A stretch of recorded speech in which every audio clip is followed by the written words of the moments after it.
Hello po, good morning po sa inyong lahat. Araw po ngayon ng linggo. Dito naman po tayo sa ating video po mga ka-subscriber. Mag-upload na naman tayo ng video para po tayo talaga ma-monetize sa YouTube.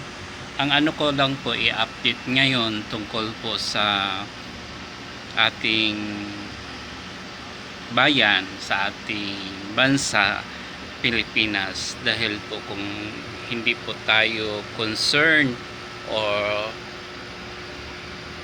ipamahagi yung nangyayari dito sa ating bansang Pilipinas ngayon po, galit na galit talaga sila po mga ka-subscriber na si Tatay Digong pwede na po makalaya pasamantala. Hindi naman po siya tatakas, bagkus lahat ng ano niya is wala pa kasing hearing po Samantala muna siyang kopkopin ng ibang bansa. Hindi natin alam kung anong bansang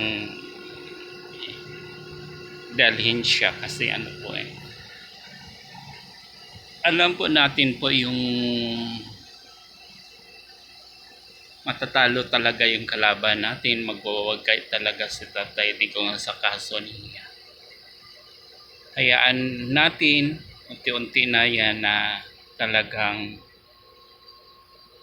yung mangyayari talaga na tuluyan siya makalabas.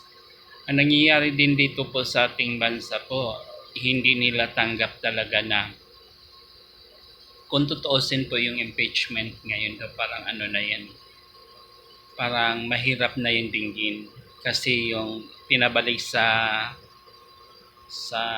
House, sa Kongreso, ngayon po nagtapos na yung mga term ng iba.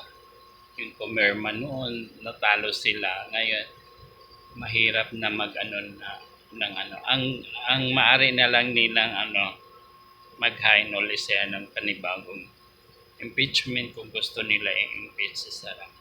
Maghagilap na naman siya ng kasi po alam nyo wala talagang lutay-lutay talaga yung mga nila pinagagawa.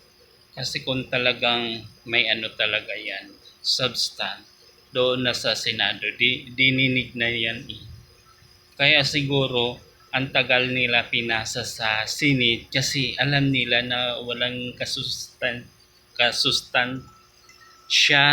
sustansya ang mga naluloob sa article of impeachment nila na hinaing kay Inday Sara sa ating Vice Presidente. Kasi mahirapan sila maghagilap ng ebidensya na sapat. Bawal naman tayo na gumagawa ng yung po ng picky. Talagang i-clarify nila talaga yan at on-tikit talaga nila yan para ipasa. Ganon po yan mga ka-subscribe. Kaya mag-antay-antay na lang tayo sa mga decision kasi attorney to attorney po yan maglalaban.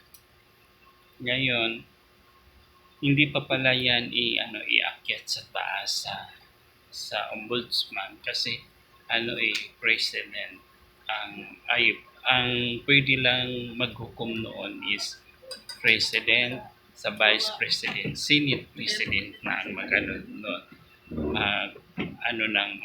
investigation. Kasi yun yung sa batas.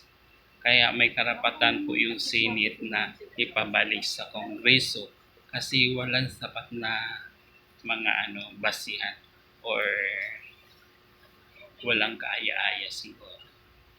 At saka kinaka-clarify at saka i-authenticate nila kung talagang totoo ba yan.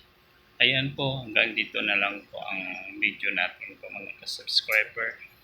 Bago ang lahat, i-share po ninyo at mag-subscribe po kayo sa aking mga video. Maraming pong salamat. Hanggang dito na lang. Bye-bye.